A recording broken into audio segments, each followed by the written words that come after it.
నమస్కారం సార్. నమస్తే సార్, ఓటుకు నోటు కేసులు మరోసారి తెరపైకి వచ్చింది సార్. రేవంత్ రెడ్డి గారికి సుప్రీంకోర్టు నుంచి మరి ఈ ఇష్యూలో మరి నోటీసులు అందడం జరిగింది.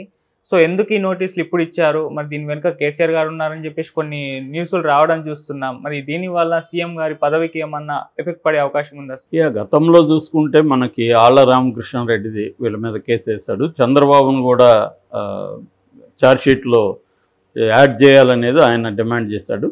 అట్లాగే దీన్ని సిబిఐకి అప్పగించాలనేది కూడా ఇంకో డిమాండ్ చేశాడు. అయితే ఇప్పుడు ఆయన మళ్ళీ కాంగ్రెస్లో చేరాడు.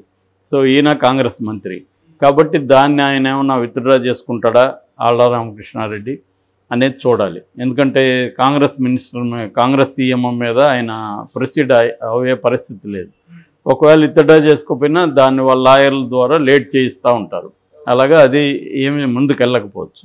అయితే ఇంకొక పరిణామం చోటు చేసుకునింది నిన్న. అదేంటంటే గతంలో బీఆర్ఎస్ మాజీ మంత్రి బీఆర్ఎస్ నాయకుడు జగదీష్ రెడ్డి సుప్రీంకోర్టులో ఒక పిటిషన్ వేశాడు. ఆ పిటిషన్ ఏంటంటే ఈయన రేవంత్ రెడ్డి ఈ మీద ఉన్న ఈ ఓటుకు నోటు కేసుని తెలంగాణ హైకోర్టు నుంచి మధ్యప్రదేశ్ హైకోర్టుకి మార్చాలి అనేది ఆయన వేసిన పిటిషన్.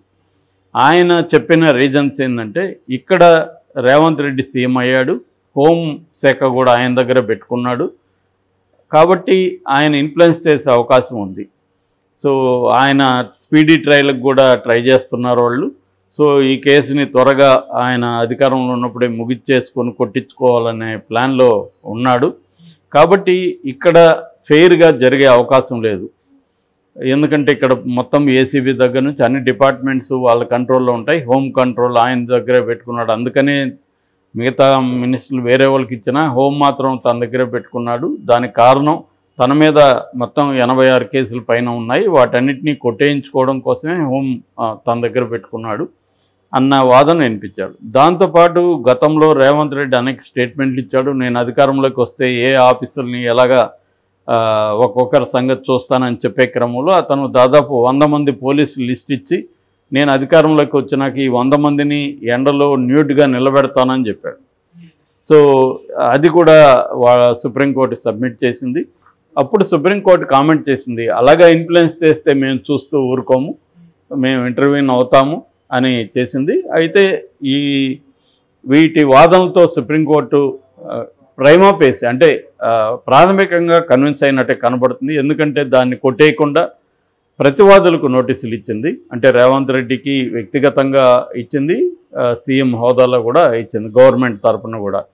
సో దీన్ని ఇప్పుడు 4 వారాల గడువు ఇచ్చింది. 4 వారాల తర్వాత వీళ్ళు కౌంటర్ వేస్తారు. వేసిన తర్వాత అప్పుడు మళ్ళీ దీని మీద విచారణ జరుగుతుంది, వాదోపవాదాలకు స్కోప్ ఉంటుంది. అప్పుడు సుప్రీంకోర్టు కన్విన్స్ అయితే, ఈ జగదీష్ రెడ్డి అడ్వకేట్ల వాదంతో సుప్రీంకోర్టు కన్విన్స్ అయితే అప్పుడు సుప్రీంకోర్టు దీన్ని అటు పంపించే మధ్యప్రదేశ్ భోపాల్ హైకోర్టుకి ఈ కేసును పంపించే అవకాశం ఉంటుంది. అలాగ పంపించినప్పుడు రేవంత్ రెడ్డి కొన్ని ఇబ్బందులు ఉంటాయి. ఎందుకంటే అక్కడ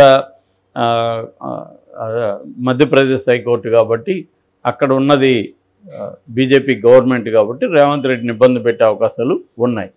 ఒకవేళ ఏమన్నా దీంట్లో సిబిఐ ఎంటర్ అయితే కూడా రేవంత్ రెడ్డికి ఇబ్బందులే. ఎందుకంటే మామూలుగానే కాంగ్రెస్ సీఎంలని లేదా రీజనల్ పార్టీ సీఎంలని తమకు అనుకూలంగా లేకపోతే బీజేపీ ఎప్పటి నుంచో ఇబ్బందులకు గురి చేస్తుంది. ఇప్పుడు మమతా అండ్ మన స్టాలిన్ వీళ్ళిద్దరినీ ఇంకా డైరెక్ట్గా ఇబ్బంది పెట్టట్లేదు, కానీ వాళ్ళ క్యాబినెట్లో కానీ వాళ్ళ అధికారులను కానీ ఇబ్బంది పెడుతూనే ఉంది. మన బాలాజీ అనే అతన్ని మినిస్టర్ని అరెస్ట్ చేశారు, జైల్లో ఉన్నాడు ఇప్పుడు ఆయన, ఈడీ అరెస్ట్ చేసింది. అట్లాగే మమతా దీంట్లో కూడా అనేక మంది ఆఫీసర్లని కేసులు పెట్టారు, అరెస్ట్ చేశారు, అరెస్ట్ చేస్తున్నారు అక్కడ. సో ఇలాగ తమ కంట్రోల్లో ఉండని వాళ్ళని విపరీతంగా హరాస్ చేయడం అనేది బీజేపీ రకరకాల పద్ధతుల్లో చేస్తుంది. కేజ్రీవాల్ సంగతి చూస్తున్నాము. ఆయన హేమంత్ సోరెన్ని జైల్లో పెట్టారు. సో ఇలాగా తమకు అనుకూలంగా లేదు అనుకుంటే అది ఏ ప్రభుత్వం అయినా సరే ఆ ప్రభుత్వాన్ని ఇబ్బంది పెట్టడం, ఆ సీఎంల్ని కేసులు పెట్టడం, ఈడీ సిబిఐ ఇదే పనిలో ఉన్నాయన్నమాట.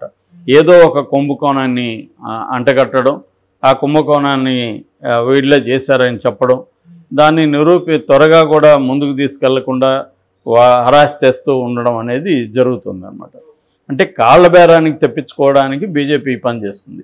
సో ఆ రకంగా ఆల్రెడీ అందుకనే మనకి డీకే శివకుమార్కి ఎందుకు సీఎంగా ఇవ్వలేదంటే ఇది కూడా వన్ ఆఫ్ ద రీజన్స్ అనమాట. ఇది కూడా ఒక కారణం. ఎందుకంటే ఆయన మీద అనేక కేసులు ఆల్రెడీ ఈడీ సిబిఐ పెట్టిన కేసులు ఉన్నాయి. రెండోది సిబిఐ కొత్త డైరెక్టర్ని కూడా ప్రవీణ్ అనే అక్కడి నుంచి తీసుకెళ్లారు. కర్ణాటక డీజీపీగా ఉండి ఇంతకుముందు డీకే శివకుమార్కి ఆయనకి మధ్య గొడవలు ఉన్నాయి. సో ఒకవేళ ఆయన సీఎం అయితే ఆ కేసులను ముందుకు తెచ్చి ఆయన అరెస్ట్ చేసి ఇప్పుడు ఎట్లాగైతే హేమంత్ సోరెన్ అరెస్ట్ చేశారో అలాగా డీకే శివకుమార్ని అరెస్ట్ చేయాలనేది బీజేపీ ప్లాన్. ఆ ప్లాన్ని తిప్పుకొట్టడానికే అతనికి సీఎంగా ఇవ్వకుండా డిప్యూటీ సీఎం ఇచ్చారనేది ఒక వార్త. సో ఈ కాంటెక్స్లో రేపొద్దున రేవంత్ రెడ్డిని కూడా ఇక్కడ ఇబ్బంది పెట్టే అవకాశం ఉంది. ఇబ్బంది పెట్టడం ద్వారా కాంగ్రెస్ని ఇక్కడ ఇబ్బంది పెట్టచ్చు. రేవంత్ రెడ్డి ఒక్కసారి ఉన్న ఆయన ఈ కేసును ఆయన మెడకు చుట్టి ఆయన మీద సీరియస్ యాక్షన్ తీసుకుంటే అప్పుడు ఇక్కడ కాంగ్రెస్ సూపులో పడే, ఒకసారి రేవంత్ రెడ్డి లేదంటే 10 మంది వస్తారు, 20 మంది వస్తారు ముఖ్యమంత్రులు పోటీలకి. సో దాన్ని డీల్ చేయడం ప్రాబ్లం అవుతుంది. ఆల్రెడీ కేసీఆర్ కాసు కూర్చున్నాడు. ఏమాత్రం ఇక్కడ చిన్న పగులు కనబడితే, క్రాక్ కనబడితే దాన్ని ఆయన మొత్తంగా ఓపెన్ చేసేస్తాడు. సో ఇటువంటి ఒక కాంటెక్స్ట్లో రేవంత్ రెడ్డి ఖచ్చితంగా అది సింహాసనం అంటారు, ముళ్ళ సింహాసనం మీద కూర్చున్నట్టు అవుతుంది ఈ కేసు కానీ ఇది తేలకపోతే.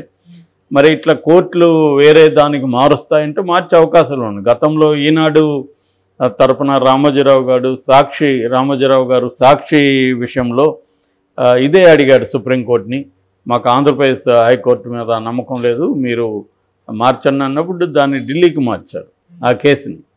సో అదే కన్విన్స్ కాకపోతే మార్చరు. మొన్న మళ్ళీ రామోజీరావు గారే ఈ మార్గదర్శి కేసులో వెళ్ళినప్పుడు మార్చలేదు, అవసరం లేదు ఏపీ కోర్టులోనే ఉంచండి అని సుప్రీంకోర్టు చెప్పింది.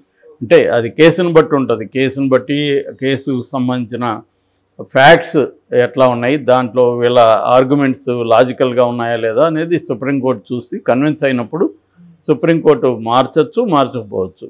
సో ఆ రకంగా రేవంత్ రెడ్డి మారిస్తే మాత్రం కొంత రేవంత్ రెడ్డికి ఇబ్బందులు తప్పవు. ఎందుకంటే అక్కడ మధ్యప్రదేశ్లో